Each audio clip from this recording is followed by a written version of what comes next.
দিল্লি বিস্ফোরণে ধরা পড়া অভিযুক্তদের জেরা করে এবার একের পর এক ভয়ঙ্কর তথ্য কিন্তু সামনে আসছে।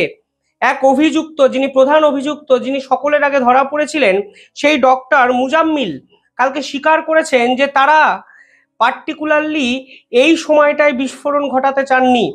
তারা দিওয়ালির সময় ক্রাউডেড প্লেসে বিস্ফোরণ ঘটাতে চেয়েছিলেন। একদম কোট আনকোট ডক্টর মুজাম্মিল পরিষ্কার বলেছেন যে তিনি এবং উমার বারবার রেড ফোর্টের যে এরিয়া আছে সেটাকে রেইকি করছিলেন এবং কোথা থেকে বিস্ফোরক ভর্তি গাড়ি ঢোকানো যায়, কোথা থেকে বের করানো যায়, পুরো পরিকল্পনাটা করছিলেন দিল্লি অ্যাটাক, মানে দিওয়ালির সময় দিল্লি অ্যাটাক করার জন্য। এবং তারা এটাও স্বীকার করেছেন যে যেহেতু তারা দিওয়ালিতে দিল্লি অ্যাটাক করতে পারেননি, ফলে তাদের নেক্সট টার্গেট ছিল 26শে জানুয়ারি প্রজাতন্ত্র দিবস। অর্থাৎ এই পুরো বিস্ফোরণ আরো একটা বড় বিস্ফোরণকে কিন্তু আটকে দিল, তা কিন্তু পরিষ্কার হয়ে যাচ্ছে। তারা যদি এই পুরো পরিকল্পনাটি বাস্তবের মাটিতে রূপ দিতে পারত, তাহলে কিন্তু ভারতবর্ষের জন্য আরো অন্য ভয়ঙ্কর খবর অপেক্ষা করতো বা ধেয়ে আসতো, তা কিন্তু পরিষ্কার হয়ে যায়। দেখুন, আরেকটা রিপোর্ট প্রকাশ করেছে যে এই যে বিস্ফোরণ হয়েছে তা প্রিম্যাচিওর বিস্ফোরণ, অর্থাৎ বিস্ফোরণ ঘটানোর জন্য এই বিস্ফোরণ ঘটানো হয়েছে সেরকম কিন্তু মনে করা হচ্ছে না, অন্তত ফরেন্সিক রিপোর্ট হাতে পাওয়ার পর। সেখানে বলা হচ্ছে যে বোম ব্যবহার করা হয়েছে সেই বোম ঠিক করে অ্যাসেম্বল অবধি করা হয়নি।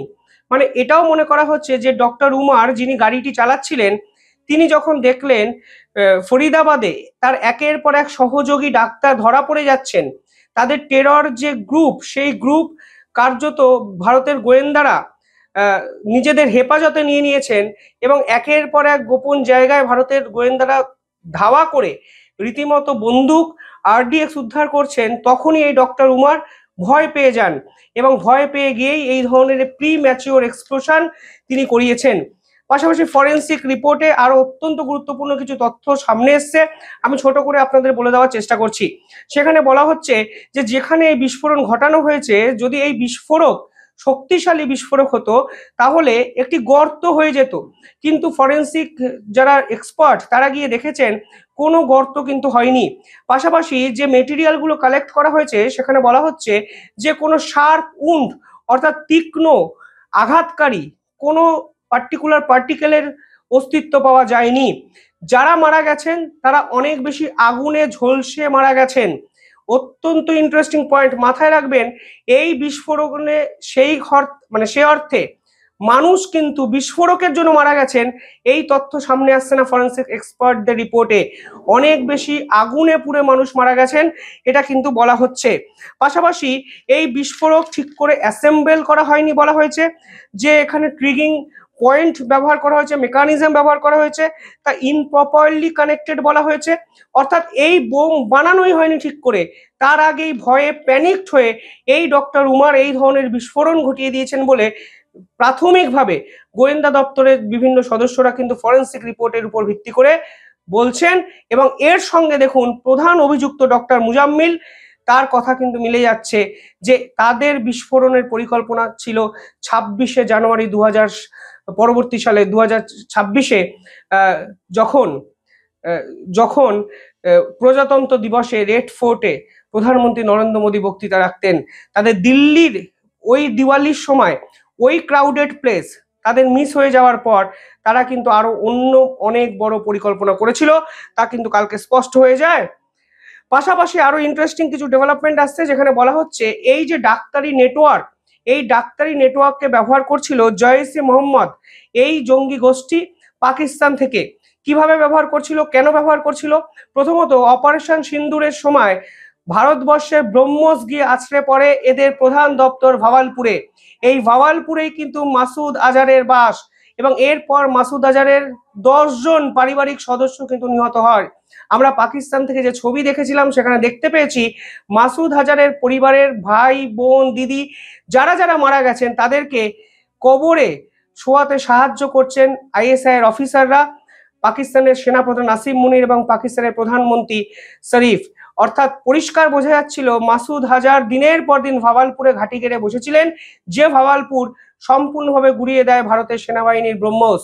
ফলে এই ভাওয়ালপুর আক্রমণের পরই জৈশ-ই মোহাম্মদ ঠিক করে নেয় তারা ভারতের বিপক্ষে প্রতিশোধ নেবে এবং তারা একটি টেরর নেটওয়ার্ক প্ল্যানিং শুরু করে এবং এই ডাক্তারদের কাজে লাগিয়ে ভারত বিরোধী কিছু ডাক্তারদের কিন্তু জালে তুলতে সমর্থ হয় এবং প্রাথমিকভাবে মনে করা হচ্ছে তুরস্ক এবং নানগারহার এই নাম দুটি জায়গা থেকে জৈশ-ই মোহাম্মদের সদস্যরা এদের সঙ্গে যোগাযোগ রাখছিলেন।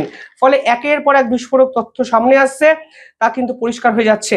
ইতিমধ্যেই 4 জন ডাক্তার যাদেরকে হেফাজতে নিয়েছে আমাদের গোয়েন্দা দপ্তর, সেই ডক্টর মুজাম্মিল আহমদ, ডক্টর আদিল মসজিদ, ডক্টর সাজাদ মল্লিক এবং ডক্টর শাহিন শাহিদ, এই 4 জনকে জিজ্ঞাসাবাদ করা হচ্ছে, 4 জনের বয়ান মেলানো হচ্ছে এবং তার মধ্যে ইন্টারেস্টিং হলো ডক্টর শাহিন সাজিদের বক্তব্য, কারণ উনি একমাত্র মহিলা ডাক্তার যিনি জৈশ-ই মোহাম্মদের মহিলা গ্রুপের সঙ্গে জড়িয়ে পড়েছিলেন, যেই মহিলা গ্রুপের নেতৃত্বে ছিল স্বয়ং মাসুদ হাজারের বোনের সাদিয়ার। এবার এই ব্যক্তি কি বলছেন, এই মহিলা ডাক্তার কি বলেছেন, আমি একটু আপনাদের ছোট করে বলে দিচ্ছি, শুনুন। দেখুন, প্রথমত একজন মহিলা এই ধরনের কাজে যুক্ত হলে সন্দেহটা অটোমেটিকলি কমে যায়, পাশাপাশি তিনি একজন ডাক্তার, ফলে অটোমেটিকলি এদের উপর এই সোসাইটি, এই সমাজ, সাধারণ মানুষ কিংবা গোয়েন্দারা সন্দেহই করবে না। কিন্তু এই একটা ঘটনা আমাদের পুরো ধারণাটাকে বদলে দিল। মানে এতদিন আমরা চোর ডাকাত সাধারণত যখন এদের নিয়ে আলোচনা করতাম, আমরা ভাবতাম এরা তুলনায় একটু কম শিক্ষিত, একটু পিছিয়ে পড়া শ্রেণীর মানুষ, মানে বিভিন্ন কারণে তারা চুরি ডাকাতি করতে পারে। যদিও নেতা মন্ত্রীদের এই আওতায় আমরা ফেলছি না, আমরা দেখেছি শিক্ষক দুর্নীতিতে কোটি কোটি টাকা ঝেড়ে দিয়েছে রাজনীতিবিদরাই, কিন্তু তা সত্ত্বেও সমাজের ডাক্তার, উচ্চশিক্ষিত এক ব্যক্তি, তিনি ভারতের বিপক্ষে বিস্ফোরণের ষড়যন্ত্র করছেন, এ কিন্তু আপাত দৃষ্টিতে আমরা দেখতে পাই না, ভাবিও না। ডক্টর শাহিন এই মহিলা কালকে বলেছেন যে তিনি যখন আল ফালা মেডিকেল কলেজ, যেখানে এই ডক্টর উমারের সঙ্গে মিটিং করতেন, দেখা করতেন, যখনই দেখা হতো তখনই ডক্টর উমার, মানে যিনি দিল্লি বিস্ফোরণের সময় গাড়িটি চালাচ্ছিল, সেই ডক্টর উমারের সঙ্গে যখন দেখা হতো তখনই এই ব্যক্তি এই মহিলাকে বলতেন আমাদের ভারতের বিভিন্ন জায়গাকে তারা বিস্ফোরণে কাঁপিয়ে দেবেন।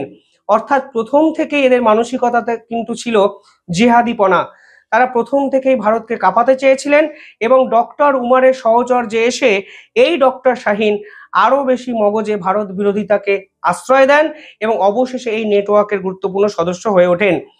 মুজাম্মিল আদিল আর কি জানিয়েছেন, মুজাম্মিল জানিয়েছেন তিনি আদিলকে সঙ্গে নিয়ে, অর্থাৎ ডক্টর মুজাম্মিল জানিয়েছেন ডক্টর আদিলকে সঙ্গে নিয়ে তিনি 2 বছর ধরে অ্যামোনিয়াম নাইট্রেট কালেক্ট করেছেন এবং প্যান ইন্ডিয়া জুড়ে এই অ্যাটাকের কিন্তু সম্ভাবনা তিনি তৈরি করেছিলেন এবং পরিকল্পনা তারা করছিলেন। ফলে পরিষ্কার বুঝতে পারছেন আজকে একটা বিস্ফোরণ হয়তো আমাদের ভবিষ্যতে অনেকগুলো বিস্ফোরণকে আটকে দিল। অন্তত একাধিক তথ্য যদি আপনারা পাশাপাশি রাখেন সেটা কিন্তু নিশ্চিত হয়ে যায়। ডক্টর শাহিন অর্থাৎ মহিলা ডাক্তার জানিয়েছেন তার ভাই পারভেজ শাহিদ তিনিও নাকি র্যাডিক্যালাইজড এই গ্রুপের সদস্য হয়ে যান এবং পরবর্তীকালে মুজাম্মিলের সঙ্গে মিলে এবং আদিলের সঙ্গে মিলে তিনিও নাকি টেরর গ্রুপের অন্যতম সদস্য হয়ে উঠেছিলেন। অর্থাৎ একজন ডাক্তার, তার আরো এক পারিবারিক সদস্য তার নিজের ভাই, সেই পারভেজ শাহিদকেও তাদের গ্রুপে কিন্তু ইনক্লুড করে ফেলেছিল। অ্যামোনিয়াম নাইট্রেট যে দোকান দিয়ে কেনা হয়েছিল সেটি গুরগাঁওয়ের একটি দোকান এবং গুরগাঁওয়ের এই দোকানের যে মালিক তাকেও হয়তো গোয়েন্দারা জেরা করবেন, তা কিন্তু অনুমান করা হচ্ছে। এই পুরো ঘটনায় এক মৌলভীর কথা উঠে আসছে, সেই মৌলভীর নাম ইরফান আহমেদ। আমি এনাকে নিয়ে একটি বিস্তারিত স্টোরি আজকে 5:30টার সময় দ্য ইন্ডিপেন্ডেন্ট বেঙ্গলে করবো। আপনারা দ্য ইন্ডিপেন্ডেন্ট বেঙ্গল যে চ্যানেলটি দেখতে পাচ্ছেন সেটিকে সাবস্ক্রাইব করে রাখবেন। এই মৌলভী ইন্টারেস্টিং ক্যারেক্টার, তিনি কিভাবে এই ডাক্তারদের জঙ্গি বানিয়ে দিলেন, এই গল্পটা শুনলে আপনারা চমকে যাবেন। এই মৌলভী যার নাম ইরফান আহমেদ, তিনি জৈশ-ই মোহাম্মদের সঙ্গে সরাসরি যুক্ত ছিলেন। তিনি এই ডাক্তারকে র্যাডিক্যালাইজড করেছেন, ব্রেন ওয়াশ করেছেন, ইসলামী জেহাদিপনা মানসিকতা ঢুকিয়ে দিয়েছেন, কিন্তু অবশেষে কালকে ভারতের গোয়েন্দাদের হাতে গ্রেফতার হয়েছেন।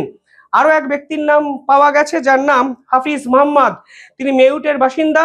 তিনি এই পুরো নেটওয়ার্কটাকে লজিস্টিক্যাল এবং ট্রান্সপোর্ট সাপোর্ট করেছেন।